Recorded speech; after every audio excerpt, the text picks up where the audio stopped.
Hello दोस्तों, IT वाला YouTube channel पर आप सभी का स्वागत है। और जैसे कि सबको पता है कि भाई आईटीआई वाला जो चैनल है वो केवल और केवल अभी फिलहाल के अंदर एएलपी CPT2 के ऊपर पूरा का पूरा ध्यान दे रखा है। सारी टीम है वो बढ़िया तरीके से काम कर रही है कि कौन सा क्वेश्चन, कौन सा टॉपिक कहाँ से पूछने वाले हैं क्वेश्चन ज्यादा।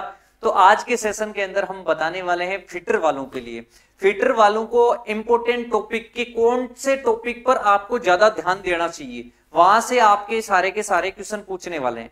तो देखो, सबसे पहले तो अगर मैं आपको बात बता देता हूं कि सुबह जो 7 बजे वाली जो क्लास चलती है वहां पर वो क्लास के अंदर मैंने टॉपिक के अंदर हर टॉपिक को ऐसे बना दिया कि आपकी जो थ्योरी भी पढ़ाई है ना वो एएलपी CPT के अकॉर्डिंग पढ़ाई है पूरी की पूरी, और MCQ भी करवाए हैं। तो वहां पर वो आपके लगभग जो क्लास है ना वो लगभग रहेगी आपके 40-30 ये क्लास रहेगी। तो 30 क्लास है, आप 30 क्लास आराम से देख सकते हो, कोई दिक्कत नहीं है। एएलपी CPT2 की 30 क्लास जाके प्लेलिस्ट में पड़ी है अपने, और वो देख लो। थ्योरी भी है और आपके एएलपी CPT2 के MCQ भी है प्रीवियस ईयर पेपर के अकॉर्डिंग।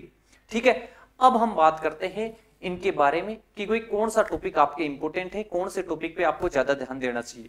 तो देखो, टॉपिक के नाम बता देता हूं। सबसे पहले आता है मापक यंत्र। मापक यंत्र आपका इंपोर्टेंट टॉपिक है, यहां से कम आपको 7 या 8 क्वेश्चन देखने को मिलते हैं।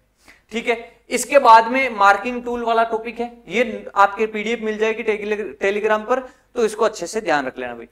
फिर आता है सामान्य एवं विशेष रेतियां, जो रेती वाला जो जनरल फाइल आती है ना, सामान्य रेती, तो सामान्य रेती को अपने को थोड़ा सा ज्यादा ध्यान देना है, और इसमें आपके नहीं पूछेगा। स्पेशल फाइल मत देखना, कॉमन रेती यानी जो जनरल फाइल आती है वो देख लो।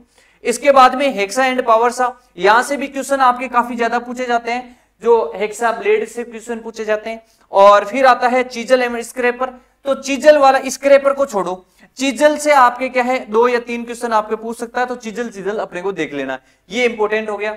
इसके बाद में अगर मैं बात करूं तो एक सूक्ष्म मापी यंत्र है, जहां से 28 क्वेश्चन पूछ रखे हैं, तो इंपॉर्टेंट टॉपिक है। तुलनात्मक मापक यंत्र, छोटा टॉपिक है, बहुत ही छोटा, 2 पेज का टॉपिक नहीं है, 18 क्वेश्चन पूछे हैं, वेरी इंपॉर्टेंट लगा रखा है मैंने, देख लो। ठीक है, लोहे धातु पढ़ना है, एलो धातु से ज्यादा क्वेश्चन नहीं आते। हीट ट्रीटमेंट वाला आपके टॉपिक इंपॉर्टेंट है, और एक लिमिट फिट टॉलरेंस वाला भी इंपॉर्टेंट है। Gauge very important. ड्रिल एवं ड्रिलिंग मशीन 32 क्वेश्चन पूछ रखे हैं, वेरी इंपॉर्टेंट क्वेश्चन। फिर आपको पढ़ना है रिमर, नहीं पढ़ना है। रिमर के अंदर मैंने जो बताया है कि रिमर के अंदर ये चीज पढ़ लो, स्टार्टिंग के अंदर मैंने एक रिमर की क्लास लगा रखी है, टेप और रिमर की, तो वहां जाके ये देख सकते हो, थोड़ा बहुत पूछेगा। टेप एवं डाई, टेप एवं डाई के अंदर आपको टेप पढ़ना है। फिर आपको ग्राइंडर नहीं पढ़ना है, यहां से क्वेश्चन नहीं पूछता है। फिर आता है सीट मेटल, यहां से भी आपके काफी क्वेश्चन पूछे हैं, तो सीट मेटल के अंदर भी हमने पढ़ लिया है कौन कौन से क्वेश्चन पूछे हैं। लेथ मशीन बहुत बड़ा टॉपिक है, लेकिन 23 क्वेश्चन पूछ रखे हैं, बहुत बड़ा टॉपिक है, लेकिन आपको मैं लेथ मशीन एक दिन की क्लास में कंप्लीट करवा दूंगा, और वहां से कौन कौन से कहां से क्वेश्चन पूछेंगे वो भी मैं बता दूंगा। ठीक है, इसके बाद में आता है वेल्डिंग। वेल्डिंग के अंदर आपको 1-2 ही चीज पढ़नी है, ज्यादा पढ़ना है गैस वेल्डिंग। गैस वेल्डिंग के उपकरण है वो आपके ज्यादा पढ़ लो उपकरण। ठीक है, गैस वेल्डिंग या आर्क वेल्डिंग के उपकरण पढ़ लो, दोनों में से। फिर आता है आपके सोल्डरिंग ब्रेजिंग, 2 ही क्वेश्चन पूछे थे, वो कौन से पूछे गए हैं मैंने पढ़ाया था, उसमें देख लेना।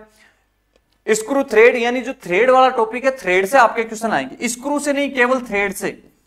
फिर आपको पढ़ना है नट बोल्ट, इंपोर्टेंट टॉपिक है, 16 क्वेश्चन पूछ रखे हैं। लॉकिंग डिवाइस भी इंपोर्टेंट है, बस लॉकिंग डिवाइस में है कुछ नहीं, एक छोटा सा टॉपिक है।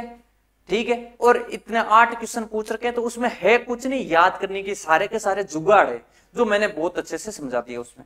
फिर अगर हम बात करते हैं, आपको और कौन सा पढ़ना है, पाइप फिटिंग पढ़ना है। फिर आपको पढ़ना है लुब्रिकेशन वाला सिस्टम। पावर ट्रांसमिशन भी मैं आपको ऐसे ऐसे मेन टॉपिक बता दूंगा, जिस दिन थ्योरी पढ़ाऊंगा तो वहां जाके सीधा पढ़ लेना, तो आपके काम हो जाएगा। ठीक है, तो ये इंपॉर्टेंट टॉपिक थे। तो आप एग्जाम आज तक में मान लीजिए बिल्कुल नहीं पढ़े हो, 0 से हीरो वाली तैयारी करना चाहते हो और पास होना चाहते हो, तो आप इन टॉपिक पे थोड़ा सा ज्यादा गौर करना, और जो पढ़ रहा है काफी दिन से वो सभी टॉपिक को लेके साथ में चले। ठीक है, और वैसे ये 41 के 41 टॉपिक है, मैं YouTube के ऊपर थ्योरी प्लस MCQ दोनों करवा चुका हूं, और करवा भी रहा हूं, 6-7 बचे हैं तो वो करवा दूंगा। ठीक है, ओके, मिलते हैं अगली सेशन के अंदर। धन्यवाद।